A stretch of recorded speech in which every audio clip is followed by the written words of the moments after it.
জয়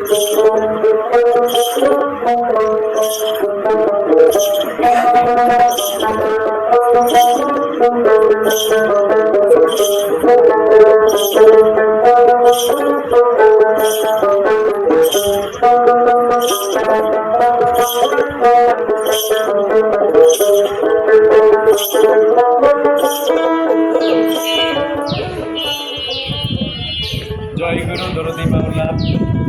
দেশের এবং দেশের বাইরের সকল সাধুগুরু বৈষ্ণব তরিকা বাজার প্রেমী সবাইকে সালাম শ্রদ্ধা রাখি। তো আজ আমরা চলে আসলাম নারায়ণগঞ্জ কদম রাসূল দরগা শরীফ থেকে। সেই চোখে পড়ল দরবারের অপরন্ত পরিবেশ। আজকে আমরা ঘুরে দেখি দরবারটা কেমন। এখন যে রওজাটি দেখতে পাচ্ছেন এটি হলো এই কদম রাসূল দরবারের প্রতিষ্ঠাতা এবং মালিক হাজী নূর মোহাম্মদ আল আরাবিয়া।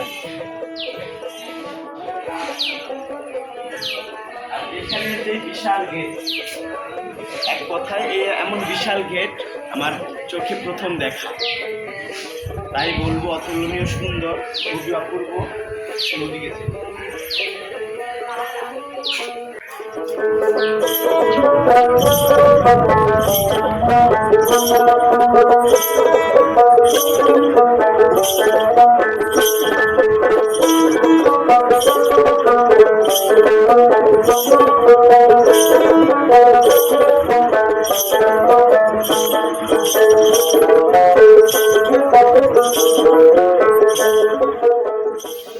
এই সেই স্থান যেখানে রাসূলে পাক ওনার পবিত্র কদমের নিশান রেখেছেন।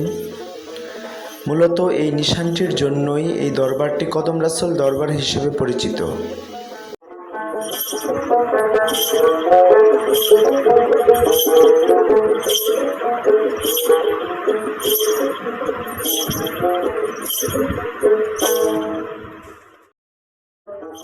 এই সেই পবিত্র কদম মোবারকের নিশান। এমন পবিত্র নিদর্শনগুলো সবসময় দেখা যায় না, তাই যারা দেখেছেন অবশ্যই কমেন্টে আমিন লিখে যাবেন।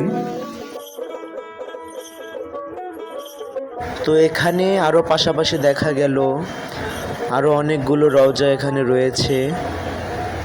তো এখন যে দরগাটি দেখতে পাচ্ছেন এটি হলো বোরহান শাহ বাবার দরবার শরীফ, যে মিশর থেকে আগমন করেছিলেন ইসলাম প্রচারের জন্য।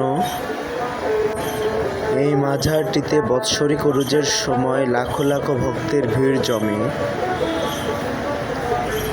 তো আসুন এই রওজাগুলো ঘুরে দেখা যাক।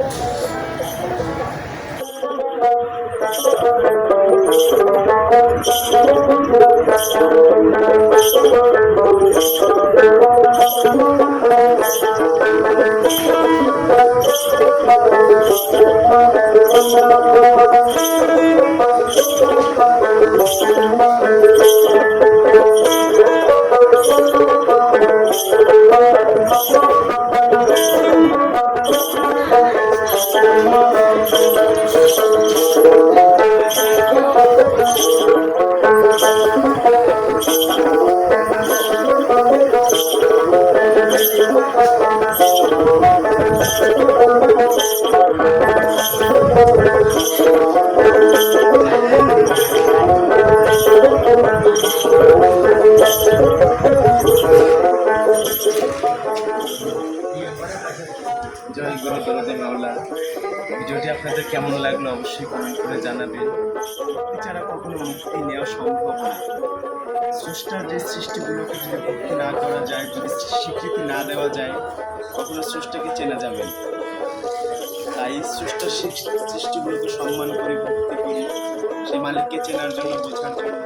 আরেকটা বিষয় অবাক করা, এই জায়গাটি একটা সময় পাহাড় ছিল।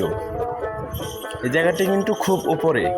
আমরা যখন প্রথম এসেছি ভেবেছিলাম যে জায়গাটি হয়তো 2-3 তালা হবে, নিচে আরও তালা আছে, কিন্তু পরে জানতে পারলাম এই পুরো জায়গাটি কিন্তু মাটি। তো বেশ উপরে হওয়া গাছগুলো দেখেই হয়তো বুঝতে পারতেছেন যে নিচে সবে মাটি। পরিবেশ দেখে, দরবারটি দেখে আপনাদের কেমন লাগলো অবশ্যই কমেন্ট করে জানাবেন। আর আরও নতুন নতুন দরবারের ভিডিও পেতে আমাদের স্মৃতি দরদি মাওলা ইউটিউব চ্যানেলটি সাবস্ক্রাইব করে পাশে থাকবেন, লাইক কমেন্ট এবং বেল আইকনটি প্রেস করে রাখবেন আরও নতুন নতুন ভিডিও পাওয়ার জন্য। জয় গুরু দরদি মাওলা, জয় হোক মানব।